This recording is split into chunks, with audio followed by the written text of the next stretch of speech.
Big boss Malayalam season 7 ഒരു shocking eviction നടക്കാൻ പോവുകയാണ്.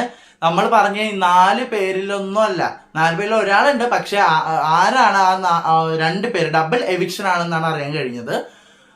ഷോക്കിംഗ് ആണ്, നിങ്ങൾ ഞെട്ടുന്ന ഒരു പേരാണ്. നമുക്ക് സംസാരിക്കാം. എന്റെ പേര് ഷഹീർ. എന്റെ വീഡിയോ ആദ്യമായിട്ട് കാണുന്നവരാണെങ്കിൽ വീഡിയോ ലൈക്ക് ചെയ്യണം, ഷെയർ ചെയ്യണം, കമന്റ് ചെയ്യണം. ബിഗ് ബോസ് ഡയറീസ് എന്ന് പറയുന്ന യൂട്യൂബ് ചാനൽ സബ്സ്ക്രൈബ് ചെയ്ത് കൂടെയുള്ള ബെല്ലൈക്കൻ എനേബിൾ മാത്രമാണ് ഞാനെടുത്ത വീഡിയോസ് നിങ്ങൾക്ക് നോട്ടിഫിക്കേഷൻ കിട്ടും.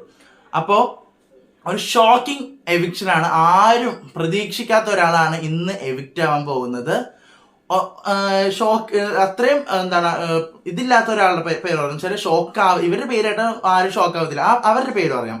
വേറെ ആരുമല്ല, രേണുസുതി ബിഗ് ബോസ് ഹൗസിൽ നിന്ന് എവിക്റ്റ് ആയി എന്നാണ് അറിയാൻ കഴിഞ്ഞത്. 100% കൺഫേംഡ് ആണ്.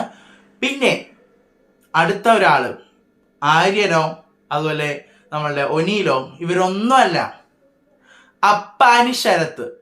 അതെ, ഞെട്ടിയില്ലേ? ഞാനും ഞെട്ടിയിരിക്കുകയാണ്. കാരണം നമ്മുടെ ഫോണിൽ കാണുന്ന വോട്ടിംഗ് ഒന്നുമല്ല. ശരിക്കും എനിക്ക് ഒന്ന് വോട്ടിംഗ് ഇതായിപ്പോയി, ഒന്ന് മാറി തിരിഞ്ഞൊക്കെ പോയിട്ടുണ്ടെന്തോ, എന്താണെന്ന് അറിയത്തില്ല.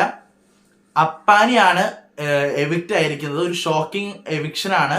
വീട്ടുകാരൊന്നടങ്കം ഞെട്ടും ഈ ഒരു പേര് കേട്ടാല്, ഈ അപ്പാനി ശരത്ത് ഔട്ടായെന്ന് അറിഞ്ഞാൽ. കാരണം എന്താണ്, ഈ ഇപ്പോഴൊന്നും എവിക്റ്റ് ആവാൻ സാധ്യതയില്ലാത്ത ഒരാളാണ് എവിക്റ്റ് ആയത്. അപ്പൊ ഒന്ന് ആലോചിച്ച് നോക്കിയേ എന്താണെന്ന്. 2 പേരാണ്, രേണുസുതിയും അതുപോലെ തന്നെ അപ്പാനി ശരത്തും. എനിക്ക് തോന്നുന്നു ആര്യനെ എന്താണ് ഇതാക്കാൻ വേണ്ടിയിട്ട്, എനിക്ക് തോന്നുന്നു ആര്യനെ വോട്ട് കൊടുക്കാതെ ഔട്ടാൻ വേണ്ടി ചിലപ്പോൾ വോട്ട് ഷഫിളായി കാണും, വേറെ ആർക്കും കൊടുത്ത് ഷഫിളായി കാണും, അറിയത്തില്ല. അപ്പോ ആര്യനും അല്ല, അതുപോലെ ഒനീലും അല്ല, നമ്മുടെ ഇതല്ല, ആരാണ് ശൈത്യൊന്നും അല്ല ഔട്ടായത്. അപ്പാനി ശരത്തും രേണുസുതിയാണ് ഔട്ടായത്. 100% കൺഫേംഡ് ആണ്. ഇനി ഇതിൽ എന്തെങ്കിലും മാറ്റം ഉണ്ടെന്ന് അറിയില്ല. ഇപ്പൊ അറിയാൻ കഴിഞ്ഞത് ഇവർ 2 പേരും ഔട്ടാണെന്നാണ് അറിയാൻ കഴിഞ്ഞത്. അപ്പൊ ഇത്രേ ഉള്ളൂ. കഴിഞ്ഞപ്പോൾ പുതിയ ഒരു വീഡിയോ വരുന്നതായിരിക്കും, ഒരു പുതിയ അപ്ഡേറ്റ് ആയി വരുന്നതായിരിക്കും.